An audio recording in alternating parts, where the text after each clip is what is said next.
A aula mais importante da sua vida adulta começa agora.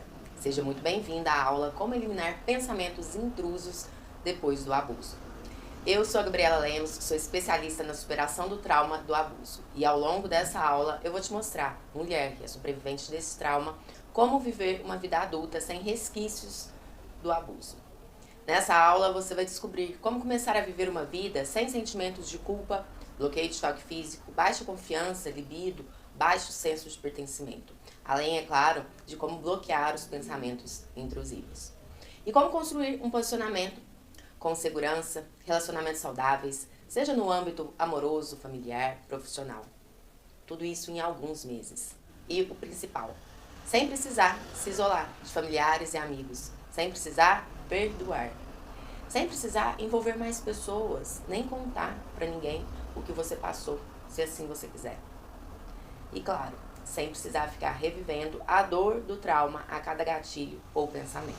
Eu vou te mostrar que quando você começar a viver uma vida sem medo, vergonha, raiva ou culpa, mesmo que você ainda tenha contato ou convívio com o seu agressor, sua vida vai ter mais sentido. Você vai conseguir ter mais energia e foco para poder dedicar ao que você sempre quis. Toda a energia que hoje você gasta com pensamentos negativos, revivendo e fortalecendo o trauma, será canalizada para sua vida pessoal e profissional. Sabe por quê? Porque a maior parte da nossa vida a gente passa dentro da nossa cabeça. E aqui eu vou te mostrar como que você vai poder transformar a sua mente para viver tanto dentro ou fora dos seus pensamentos, com tranquilidade, sem medo de ser feliz ou de desfrutar pequenos prazeres da vida. Se você aplicar o passo a passo que você vai aprender hoje, assim como outras mulheres sobreviventes desse trauma, que passaram por abuso há 10, 20, 30, 40, 50, 60 anos atrás, assim como você, que passou também lá atrás, elas aprenderam a conquistar os seus sonhos, vivendo livre das amarras desse trauma, sem medo de sair de casa, sem precisar ficar se isolando ou se escondendo de situações ou pessoas, sem crise de pânico, podendo conquistar um novo emprego, um relacionamento saudável, ser promovida no trabalho ou até pedir demissão e iniciar o seu próprio negócio. Além de ganhos secundários como a perda de peso. Hoje, essas mulheres conseguem ter o respeito e admiração dos mais próximos e se sentem bem no convívio de amigos e familiares. Conquistaram noite de sonos tranquilas, sem sonhos repetitivos, compulsões alimentares. Toda essa energia agora está sendo canalizada para focar e escolher o que elas desejam, o que as fazem sentir bem, sem angústia ou medo de desfrutar de uma vida social e profissional promissora. Enfim, conquistaram a qualidade de vida que elas e você merecem. Se você ainda não assistiu essa aula, pode ficar tranquila, porque sim, é possível e eu vou te mostrar em apenas 5 passos como se livrar de vez por todas dos pensamentos intrusivos em alguns meses. É importante que você assista todo o conteúdo e respeite a ordem. Para que todo o processo terapêutico que testamos e validamos, estamos aqui apresentando para você, faça sentido. E para que você possa aplicar na sua realidade e começar a viver com paz interior e potencialidade máxima. Então vem comigo que eu vou te mostrar. Vem comigo então aqui agora, a gente vai iniciar então a nossa aula. A melhor aula da sua vida adulta, eu te garanto. Bom, a primeira coisa que a gente precisa entender é o que é trauma. Para Freud, o trauma é uma impossibilidade de simbolizar a vivência. Ou seja, costumo dar o exemplo de uma pessoa que está conversando comigo, aí ela sai, pega o carro e viaja e sofre um acidente de carro. É uma informação externa que me acontece, né? E me invade de uma forma que eu não estava esperando. Então, eu estava há pouco tempo ali com aquela pessoa e ela não está aqui mais com a gente.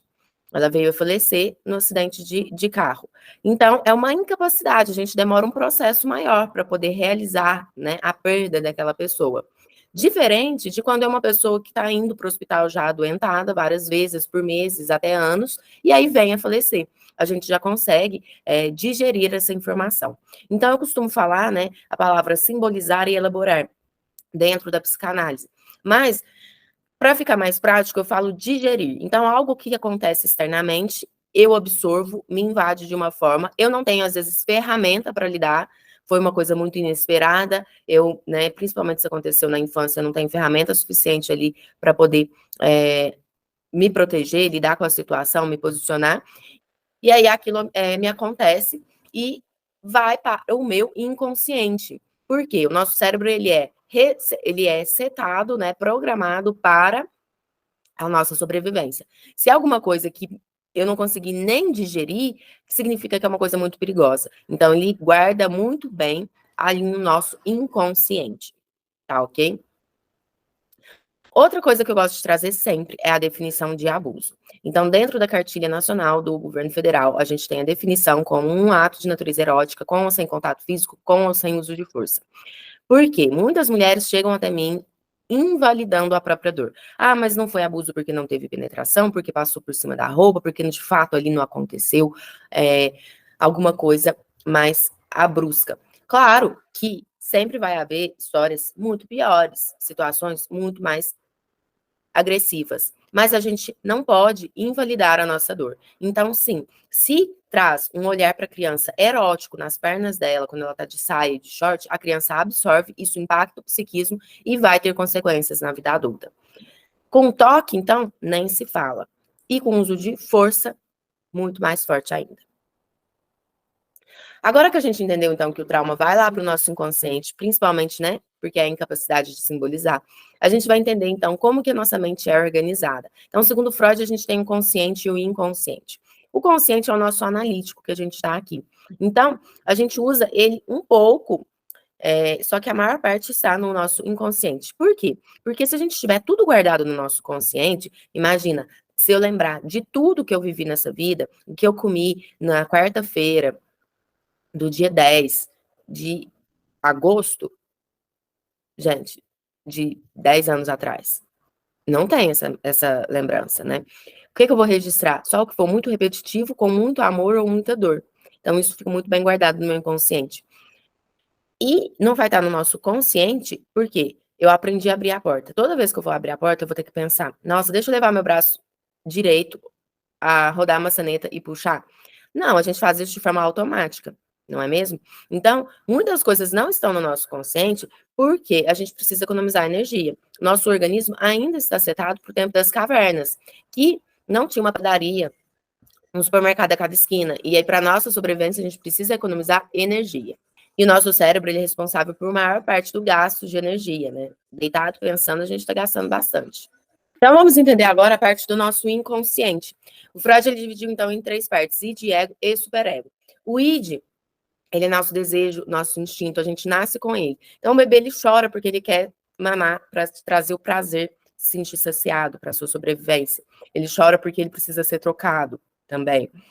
Então, a gente nasce com o id para nossa sobrevivência, nosso desejo, nosso instinto de buscar o prazer. Então, a gente sempre vai estar buscando o prazer, fugir da dor e busca do benefício do prazer. O ego, ele vai ser a nossa consciência de eu, que eu vou construindo conforme as minhas experiências.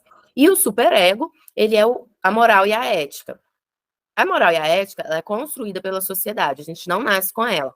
Então, hoje eu sei que eu não posso matar uma pessoa só porque eu tive uma briga com ela, porque eu sei que isso, dentro da moral e da ética do meu superego, a gente não deve fazer para poder conviver em sociedade. Então, a gente divide nesses 3. E o indivíduo saudável, ele vai ter o ego no centro, o id e o superego para balancear. O que significa? 6 horas da manhã eu tô morrendo de vontade de comer um chocolate, o meu id, o meu instinto, o meu desejo. Então, tá ali querendo comer esse chocolate. Aí o superego vai vir falar assim, não, se você comer chocolate às 6 horas da manhã, daqui um dia você vai ter um infarto, não pode. Aí o ego vem para balancear, satisfazer os dois lados. Então vamos comer depois do almoço como uma sobremesa. E o superego, ele tem que estar um pouquinho acima do id, por quê? É a mesma coisa. Se eu brigo com uma pessoa, eu tô morrendo de raiva, meu desejo, meu instinto ali selvagem tá ali querendo, ó, matar aquela pessoa. Aí meu superego vai falar assim, não, peraí, não é assim que funciona, né? Vamos resolver de outra forma, vamos nos acalmar. Então, a gente tem que ter o superego um pouquinho acima do id. Quando acontece o trauma do abuso, existe a clivagem do ego, que é a quebra da consciência do eu. O abuso é uma invasão. E ninguém me protegeu. Então, eu sinto uma desvalorização da minha vida. O ego sai de cena, o superego toma o poder e o comando. E aí a gente chama de superego inflado. Uma autocobrança interna muito grande, não consegue dar prazer para o id, né, o instinto, o desejo, e busca sempre a perfeição, uma autoacusação muito grande. Então, aquela pessoa que fica ali se dando chibatadas, cobrando ali muita coisa, e não se permite ter os prazeres que o id gosta. Então, ele oprime o id, o ego não existe, e fica uma autocobrança muito grande. Outro ponto que acontece no trauma é a desmentida, que é o segundo trauma do abuso, que a gente chama de um trauma, às vezes, até que pior do que o próprio abuso. Por quê? É a indiferença do sofrimento da criança. Existe uma negação da sociedade que esse trauma acontece. E existe uma negação da família. Então, normalmente, 100% dos casos que eu atendo aqui, 90% dos casos são pessoas da própria família. A família, ela tende a não querer ver, consciente ou inconscientemente. E aí, a criança sente uma indiferença ao sofrimento dela. E a gente chama de desmentida, porque ela acontece com pessoas próximas, né? Então, ela é mais forte que, às vezes, que até o próprio abuso. Porque são pessoas que a criança confia, que esperam uma proteção, que esperam, que acreditem, e as pessoas vão e negam esse trauma e, por consequência, o sofrimento. Sentimentos comuns: culpa, rancor, desprezo, revolta, inferioridade e solidão. Emoções: raiva, nojo, medo, tristeza.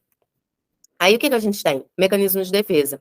O que acontece? O superego inflado no comando traz uma autopunição muito grande. Só que dentro da psicanálise, a gente precisa, para estar vivo, ter um mínimo de pulsão de vida. Então, tem pulsão de morte, pulsão de vida. Aí, vem mecanismos de defesa como pulsão de vida para manter aquele indivíduo vivo. E esse mecanismo de defesa, ele vem com uma necessidade de satisfazer ali aquele it que está oprimido, para dar um pouquinho ali de pulsão de vida, mas logo depois vem um ciclo repetitivo do superego se cobrando, criticando uma autopunição muito grande. Então, a pessoa fica se cobrando, quando vê, ela vai e usa, para ter uma pulsão de vida, o prazer de álcool, cleptomania, compulsões, uma masturbação compulsiva.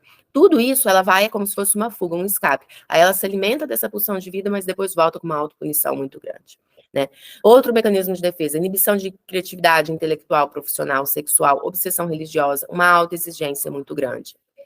Psicopatologias associadas: borderline, bipolar, depressão, estresse pós-trauma, transtorno de pânico, histeria, fobia, transtornos alimentares. Pode ser tanto bulimia e anorexia como compulsão alimentar.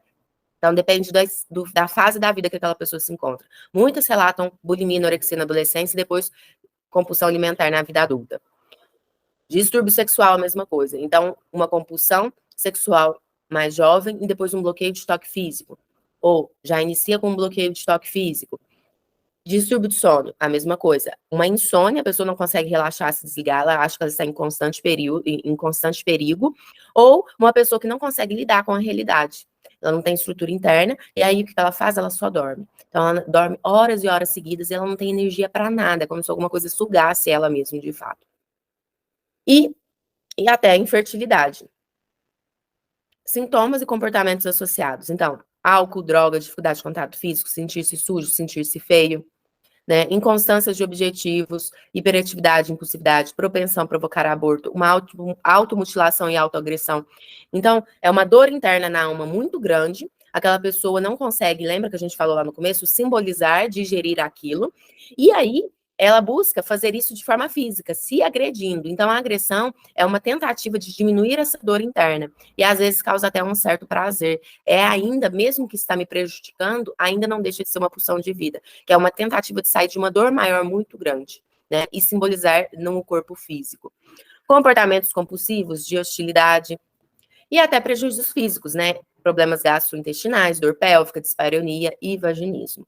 Então, é importante a gente ter essa base dentro do que aconteceu na mente, como que funciona, né? Principalmente na infância, que é onde acontece uma estruturação ali do psiquismo, mas lembrando que mesmo na vida adulta, este é um trauma que ele é o único que é comparado à pessoa que volta da guerra, principalmente porque existe a clivagem do ego, que é uma desvalorização muito grande da vida. Então, uma pessoa que busca sempre estar agradando os outros, buscando ser útil, servir, porque ela por si só não se sente suficiente. Tudo que ela faz, nada está bom o suficiente, né? Então, é uma pessoa que traz vários sentimentos ali, e isso acaba impactando tanto o relacionamento amoroso como relacionamento profissional, mesmo o desempenho dela no profissional, e principalmente também familiar, né? Então, uma pessoa que não foi protegida, ela não se sente pertencente. Não se sente pertencente da família, lembra da desmentida? que a gente comentou aqui. Então, é uma pessoa que não se sente segura, não se sente pertencente nem de amigos, nem de familiares. Busca sempre estar se isolando, né? Não participar, não estar no meio do povo, mesmo de pessoas que ela gosta. E aí a minha pergunta é, quais foram os mecanismos de defesa que você mais identificou? Você sabia que todos eles eram decorrência desse trauma? Quais foram os sentimentos mais frequentes? Vão anotando aí que a gente vai conversar mais sobre isso para entender as 5 etapas. Bom, agora então que a gente já entendeu um pouco como funciona o trauma dentro do nosso psiquismo, o que eu quero trazer aqui agora para vocês são 2 ferramentas. Então, que a gente vai falar um pouco mais aprofundado depois dentro das nossas 5 etapas. Mas já com essa base que a gente tem agora, a primeira ferramenta é apresentada até em um filme da Disney chamado Luca, que é para a gente distanciar desse pensamento. Aí você. Nono? Às vezes eu também tenho. Alberto, não dá. Alberto, isso vai doer. Alberto, não bota isso na boca. Luca, esse é o Bruno. Silêncio, Bruno! Silêncio, Bruno! Ainda tá ouvindo ele? Não, tá caladinho! Então, toda hora que vier um pensamento, eu coloco um nome como se fosse uma outra pessoa ali dentro da minha mente, trazendo, né, esses pensamentos intrusos. Então, eu coloco, por exemplo, a Maria. Maria, você que está pensando, Maria, fica quieta, eu, Gabriela, não vou fazer isso, não gosto, não tenho vontade de fazer isso. Então, é uma forma de silenciar, dando um distanciamento, como se fosse, e não deixa de ser, porque isso não está conectado com a sua essência. Houve uma clivagem do ego. Isso não é você falando, né? É uma tentativa de sobrevivência através do superego inflado, uma autopunição muito grande. A segunda que eu vou falar aqui para vocês é, exemplo, pequenos prazeres da vida. Se você tem costume de ter esses pequenos prazeres, né? Então, e se você se sente bem quando você recebe um elogio, ou você tem necessidade de retribuir o elogio. Então, trazer uma consciência para não reforçar mais essa autocobrança. Sempre que alguém te elogiar, você sempre está buscando fazer uma comida que você gosta, sua comida preferida, fazer escolhas ali pequenas no dia a dia para trazer um sentimento de autossuficiência, para trazer uma integridade desse ego, desse eu. Deixar de lado essa desvalorização da vida. É um processo, a gente vai ter mais detalhes dentro das nossas 5 etapas, que eu vou estar aqui para falar para vocês. Mas essas 2 técnicas de distanciamento e colocar em prática no dia a dia, coisas simples do seu dia, para voltar uma construção do seu ego, são 2 formas sustentáveis que você vai ter aí como ferramenta para poder combater esses pensamentos. Combinado? Bom, agora que você tem a base do que aconteceu lá no seu inconsciente, eu vou te mostrar que com as 5 etapas completas, você vai conseguir controlar e afastar os pensamentos negativos, estabilidade emocional para tomada de decisões, energia vital para poder viver uma vida com qualidade, não permitindo mais abusos, escolhendo e fortalecendo amizades e relacionamentos, se admirar e se sentir admirada, podendo até, para você que é mãe, mudar a criação dos filhos com mais autoestima, que é o melhor caminho para poder protegê-los de sofrer esse trauma. Colocando todos os passos em prática, você não vai mais ficar anos repetindo ciclos abusivos e vivendo uma vida limitada por medo e crises de pânico. Não vai mais precisar ter que mudar de casa, cidade, estado, até país, se afastar da família ou ficar prisioneira dos seus próprios pensamentos, que acabam te auto-sabotando e limitando a sua potencialidade. E os próximos passos que você deve colocar em prática para poder se libertar dos mecanismos de defesa e finalmente se conectar com a sua essência são: primeiro passo, mapeamento dos mecanismos de defesa. Você já iniciou aqui com a gente. Segundo passo, reprogramar o seu sentir. Terceiro e passo importante, autoconstrução do ego que teve lá a clivagem. E o penúltimo e último passo são comunicação e sexualidade. Seguindo passo a passo dessa metodologia, você vai acordar mais disposta, com energia para viver a vida que você merece. Isso tudo em alguns meses. Conquistar a sua independência emocional e liberdade sexual. Você vai passar por um processo terapêutico seguro e sustentável.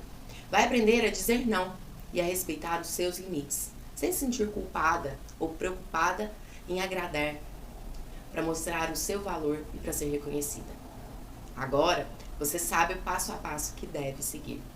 Mas eu quero aqui te mostrar como começar a implementar essas etapas de forma estratégica, adaptando dentro da sua realidade a partir de hoje. Existe sim muita coisa que você pode encontrar aí na internet, muita coisa até de graça, mas nem sempre elas têm um direcionamento ou a segurança de saber se funciona ou não funciona. Como eu disse, aplicando as 5 etapas, você pode sim eliminar os pensamentos intrusos e conquistar a sua independência emocional e liberdade sexual em poucos meses. E para garantir que você implemente sem dúvida, sem dificuldade e com velocidade, eu quero pegar na sua mão e te mostrar a trilha mais rápida e segura para a conexão com a sua essência. Eu quero mostrar como nós vamos te ajudar a implementar na sua vida as 5 etapas. Existe um método chamado PSA, que foi idealizado para te ajudar de fato a superar o trauma do abuso. Aí da sua casa, a partir do momento da sua vida, dentro das 5 etapas que mostramos aqui hoje, você vai ter um ambiente seguro para compartilhar e se sentir acolhida. O nosso grande objetivo é alcançar o maior número de mulheres e encurtar o caminho até as suas conquistas. Se você está aqui conosco hoje, é porque você não aguenta mais viver refém dos gatilhos, pensamentos e sentimentos que esse trauma está trazendo para a sua vida adulta e já não tem mais tempo a perder.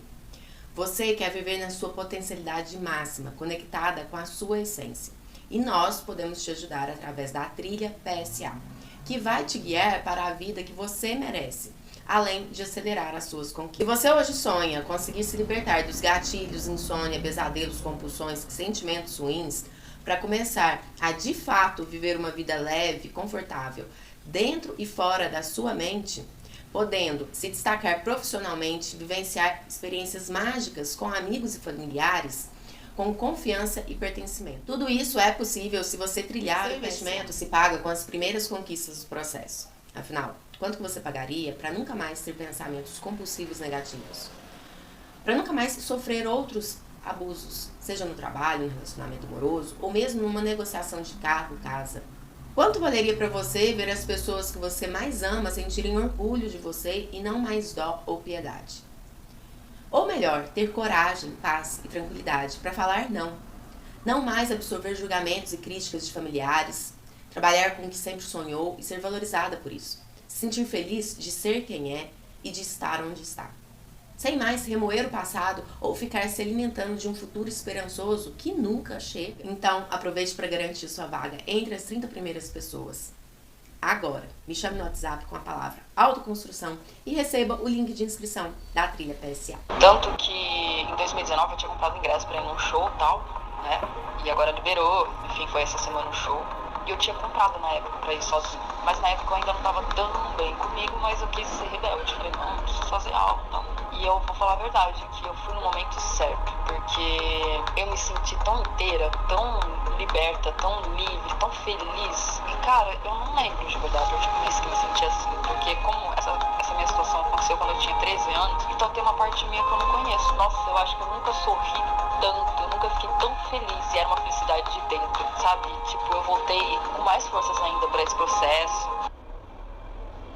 Além dos meus planos também, né, de mudança de casa, eu falei com a Gabi que eu tava me sentindo muito presa no centro, assim, na região central de Belo Horizonte. E hoje eu tô aqui mandando esse áudio de uma praia maravilhosa. E eu tive coragem de fazer isso tudo com a ajuda dela. Semana foi fechamento na empresa, né? Você lembra daquele meu gerente, né? E daí ontem eu fiquei com uma dúvida, e essa dúvida eu já tenho há 2 meses, assim, eu vou fazendo, mas sabe quando você faz e você não entende? E aí ontem eu fiquei com a dúvida dele, falou assim, a gente já falou sobre isso. Eu falei, não, mas eu não entendi ainda, por isso eu tô perguntando de novo. E aí ele me explicou e eu entendi, fiquei feliz por ter entendido e fiquei feliz por falar que eu não entendi, porque eu sempre tive essa dificuldade. Eu sempre achava que eu tinha obrigação de saber tudo, eu tinha vergonha de falar que eu não sabia e as pessoas zombarem de mim, né? Então hoje eu não me importo mais, eu me importo em entender que eu percebi que é para o meu bem, meu conhecimento, que a pessoa acha problema dela, né? Então eu fiquei feliz ontem com essa minha atitude e eu tenho certeza que já são os resultados das terapias. Eu tenho assim, nossa, tô num nível muito alto de gratidão, sabe? Desde que eu conversei com meu pai, eu tô me sentindo melhor, mais leve, a minha conexão com ele mudou. Eu acho que eu tô começando a entender aquela parte que a gente vai se conectar de forma diferente com a família. Eu tô avançando, eu sinto que eu tô próximo de terminar, digamos assim, né? Por ter conseguido chegar em informações que eu não tinha até então, né? E me sinto muito melhor, não tô 100% hoje ainda, porque falta uma coisinha ou outra, assim, pra gente ajustar, mas, nossa, muito mais aliviada do que já estive. Eu tava muito segura de si. Normalmente, antigamente, eu poderia ser até como um amigo. Eu ficava muito tensa, sabe? Tipo assim, como se a pessoa fosse tentar alguma coisa contra a minha vontade, e eu sabia que eu não ia conseguir me posicionar. E aí a gente saiu e tal, e foi maravilhoso, porque eu tava muito segura de si, e eu percebi também uma mudança no meu modo de vestir. Eu tô muito nessa do quero novo, eu quero melhorar, eu quero tal. E eu sempre me vesti de forma ok, mas nunca muito com posicionamento mulherão, porque aquilo me deixava um desconforto, sabe? Só que eu sempre achei magnífico, um estilo determinado, assim, sabe? Um estilo mais elegante e tal, estiloso, sempre gostei muito disso. Só que toda vez que eu tentava me vestir dessa maneira, eu me sentia mal, sabe? Eu me sentia esquisita. E desde que eu comecei a terapia, até o modo de vestir tem sido diferente. Eu te vejo lá dentro da trilha em breve e lembre de solicitar agora para garantir todos os bônus. E para quem já tomou a decisão de entrar, seja muito bem-vinda e vamos agora iniciar o seu processo.